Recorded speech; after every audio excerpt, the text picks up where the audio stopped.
அனைவருக்கும் வணக்கம். இன்று பிப்ரவரி 29ஆம் தேதி வியாழக்கிழமை. இந்து தமிழ் நாளிதழோட எக்ஸாம் பாயிண்ட் ஆஃப் வியூவில் பார்க்க போகிறோம். தலைப்புச் செய்தி என்னன்னு பார்த்தோன்னா, குலசேகரப்பட்டினத்தில் இஸ்ரோவின் ராக்கெட் ஏவுதளத்துக்கு அடிக்கல் நாட்டினார் பிரதமர் அப்படிங்கிற செய்தியும், ரூபாய் 17,373 கோடியில் 36 திட்டங்கள் தொடங்கினார் அப்படிங்கிற செய்தியும் தலைப்பு செய்தியாக இன்றைக்கி கொடுத்துருக்காங்க. ஸோ நேற்றுக்கு குலசேகரப்பட்டினத்தில் ராக்கெட் இந்தியாவோட இரண்டாவது ராக்கெட் ஏவுதளத்துக்கு அடிக்கல் நாட்டியிருக்காங்க பிரதமர். அதுபோக 17,373 கோடியில் 36 திட்டங்களையும் தொடங்கி வச்சார் அப்படிங்கிற செய்தியை தலைப்பு செய்தியாக கொடுத்துருக்காங்க.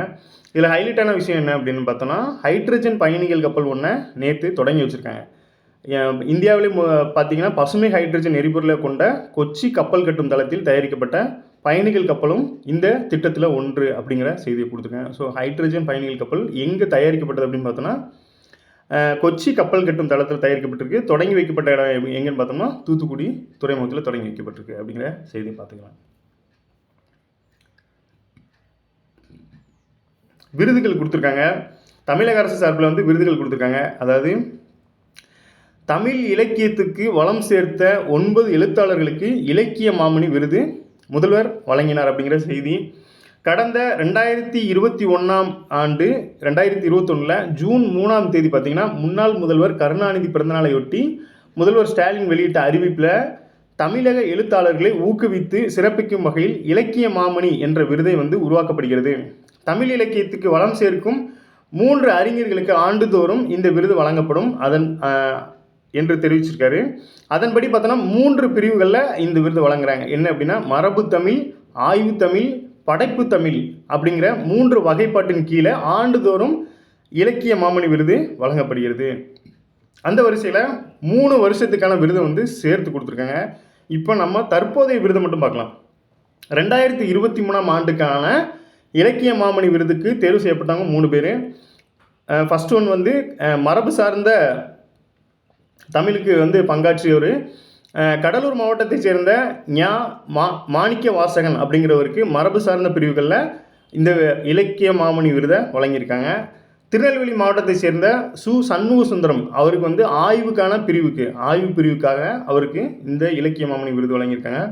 3வது சிவகங்கை மாவட்டத்தைச் சேர்ந்த கவிஞர் இலக்கிய நடராஜன் அவங்களுக்கு பார்த்திங்கன்னா படைப்பு பிரிவுகளில் வழங்கியிருக்காங்க. ஸோ இவங்களுக்கு பார்த்திங்கன்னா 5 லட்சத்துக்கான காசோலை, 1 பவுன் தங்கப்பதக்கம், தகுதியுரை ஆகியவற்றை வழங்கி பொன்னாடை அணிவித்து முதல்வர் கௌரவிச்சிருக்காரு அப்படிங்கிற செய்தி கொடுத்துருக்காங்க.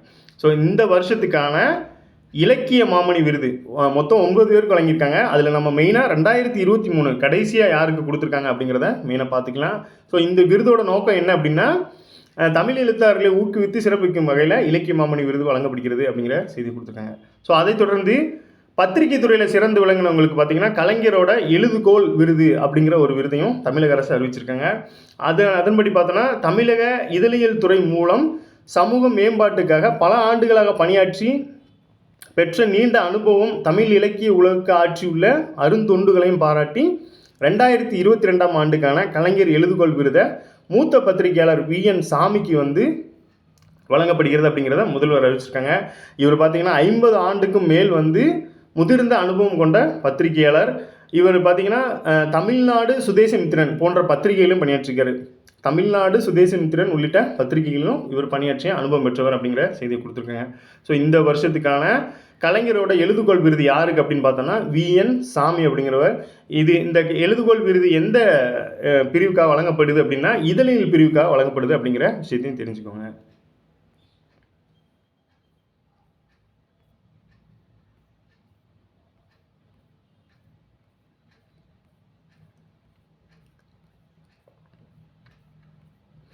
அடுத்ததாக பொது அறிவு பகுதி. இன்றைக்கி பொது அறிவு பகுதியில் எதை பற்றி கொடுத்துருக்காங்க அப்படின்னு பார்த்தோன்னா, கடந்த நூற்றாண்டின் தொடக்கத்தில் மெட்ராஸ் மாகாணத்தில் கல்வி கூடங்களுக்கும் அரசு வேலை வாய்ப்புகளுக்கும் பார்த்திங்கன்னா அதிகரிக்க ஆரம்பித்த காலகட்டத்தில் கல்வி, அரசு பணி வாய்ப்புகளை ஒரு சாரரே அதிகம் பெறுவது தெரிய வந்தது. அப்போது மாண்டேகு சேம்ஸ் போர்டு சீர்திருத்தம் அமலுக்கு வந்ததால் தேர்தல் அறிவிக்கப்பட்டது. அப்போது எல்லோருக்கும் சம வாய்ப்பு என்ற கொள்கையை கொண்ட நீதி கட்சி வெற்றி பெற்றது அப்படிங்கிற செய்தி. இதில் நம்ம ஏற்கனவே படிச்சிருப்போம், மாண்டேகு சேமிஸ் போர்டு திருத்தம் 1919 வந்திருக்கும். ஸோ அதன்படி தான் அதுக்கு அடுத்த வருஷமாக எலெக்ஷன் நடந்திருக்கும், அதில் நீதி கட்சி ஜெயிச்சிருக்கும் அப்படிங்கிறத பார்த்துருப்போம்.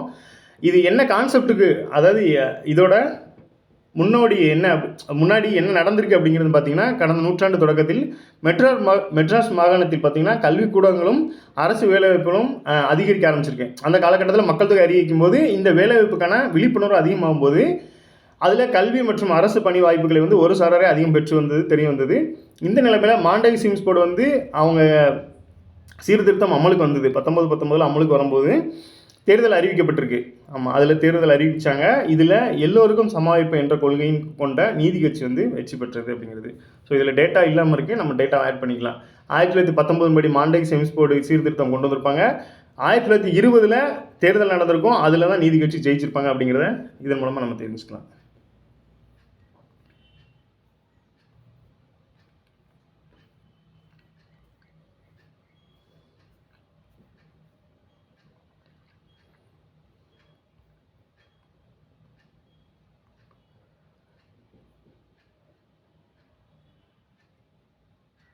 குலசேகரப்பட்டினத்தில் பார்த்தீங்கன்னா நேற்று அடிக்கல் நாட்டிட்டு ஒரு சிறிய ரக ராக்கெட்டை வந்து சோதனை ஓட்டமாக பண்ணியிருக்காங்க. அதில் வெற்றியும் பெற்றிருக்காங்க.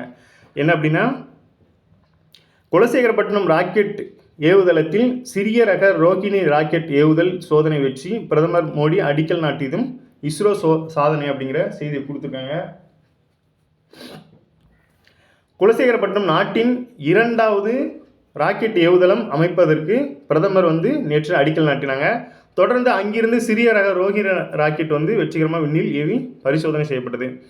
இந்திய விண்வெளி ஆய்வு மையம் இஸ்ரோ வந்து சொந்த நாட்டு செயற்கைக்கோள் மட்டுமின்றி பல்வேறு நாடுகளை சேர்ந்த செயற்கைக்கோள்களையும் குறைந்த கட்டணத்தில் விண்ணில் செலுத்தி வருகிறது. இதனால் பல நாடுகள் தொடர்ந்து தங்களது செயற்கைக்கோளை ஏவ இந்தியாவை நாடி வருகின்றன. தற்போது ஆந்திர மாநிலம் ஸ்ரீஹரிகோட்டா ஏவுதளத்தில் இருந்து இஸ்ரோ ராக்கெட்டுகளை ஏவி வருகிறது. தேவை அதிகரித்துள்ளதால் கூடுதல் ராக்கெட் ஏவுதளம் அமைப்பதற்கான வேறு ஒரு இடத்தையும் வந்து இஸ்ரோ தேடிட்டு இருந்தாங்க. பொதுவாக ராக்கெட் ஏவுதளம் அமையும் பகுதி வந்து கடற்கரையாகவும் காற்றின் வேகம் பார்த்தீங்கன்னா மணிக்கு 300 கிலோமீட்டர் குறைவாக இருக்கணும். குறைந்த காற்றழுத்த தாழ்வு மண்டலம் உருவாகாத பகுதியாகவும் இருக்கணும். புயல், மின்னல் மற்றும் மழையின் தாக்கம் குறைவாக உள்ள பகுதியாகவும் இருக்க வேண்டும். ஸோ இந்த கண்டிஷன்லாம் இருந்தால் தான் அங்கே வந்து நம்ம ராக்கெட் ஏவ முடியும் அப்படிங்கிறதுனால ஸ்பெசிஃபிக்காக ஒரு இடத்த செலக்ட் பண்ணுறாங்க. ஸோ இதெல்லாம் அவங்க கொடுத்துருக்க கண்டிஷன்ஸ். மேலும் நிலையான காலநிலையும் நல்ல வெளிச்சம், குறைந்த பனி மற்றும் மேகமூட்டம் உள்ள பகுதியாகவும் இருப்பது அவசியம். இவற்றுடன் நிலநடுக்கோட்டுக்கு அருகேயும், இதுதான் முக்கியமானது. ஸோ நிலநடுக்கோட்டுக்கு அருகேயும் கிழக்கு கடற்கரையை ஒட்டியும் இருக்கும் வகையில் இஸ்ரோ விஞ்ஞானிகள் இடத்தை தேடினர்.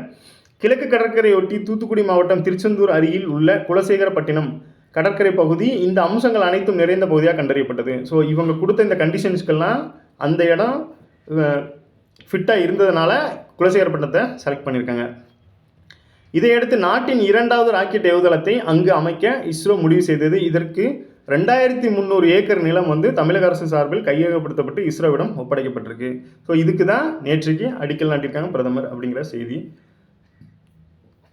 ஸோ இது இந்த அடிக்கல் நாட்டு விழா நடந்து முடிச்சதுமே பார்த்தீங்கன்னா இந்த ரோஹிணி ரக ராக்கெட் ஒன்று சோதனை ஓட்டமாக ஏவி சக்ஸஸ் பண்ணியிருக்காங்க அப்படிங்கிறது தான் ரோஹிணி சவுண்டிங் ராக்கெட் அப்படிங்கிறது. அப்புறம் இந்த பணிகள் குறித்து இஸ்ரோவோட தலைவர் வந்து பேட்டி கொடுத்துருக்காங்க. இந்த கட்டுமான பணிகள் வந்து உடனடியாக தொடங்கி 2 ஆண்டுகளில் முடிவடையும். இந்த ஏவுதளத்தில் பார்த்தீங்கன்னா எஸ்எஸ்எல்வி ரக சிறிய ரக ராக்கெட்கள் ஏவப்படும் அப்படிங்கிறத முக்கியமாக சொல்லியிருக்காங்க. So SSLV small satellite launching vehicle அப்படிங்கிறது தான் எஸ்எஸ்எல்வியோட அப்ரிவேஷன். ஸோ இது சம்மந்தமான ராக்கெட்டுகள் தான் இங்கே அதிகமாக ஏவப்படும் அப்படிங்கிறத சொல்லியிருக்காங்க. இந்த ராக்கெட்டுகள் தெற்கு நோக்கி ஏவப்படும்.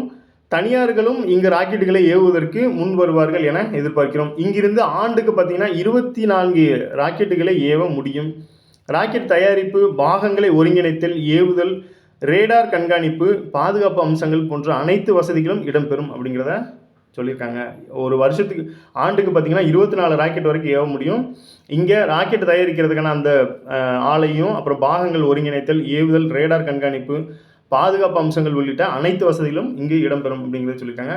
ஸோ குலசேகரப்பட்டினம் ராக்கெட் ஏவுதளத்தில் இருந்து முதல் ராக்கெட் வந்து 2 ஆண்டுகள் கழித்து ஏவப்படும் அப்படிங்கிறத சொல்லியிருக்காங்க. ஸோ 2 ஆண்டில் அந்த கட்டமைப்பு பணிகள்லாம் முடிஞ்ச உடனே ராக்கெட் ஏவிடுவோம் அப்படின்னு சொல்லியிருக்காங்க.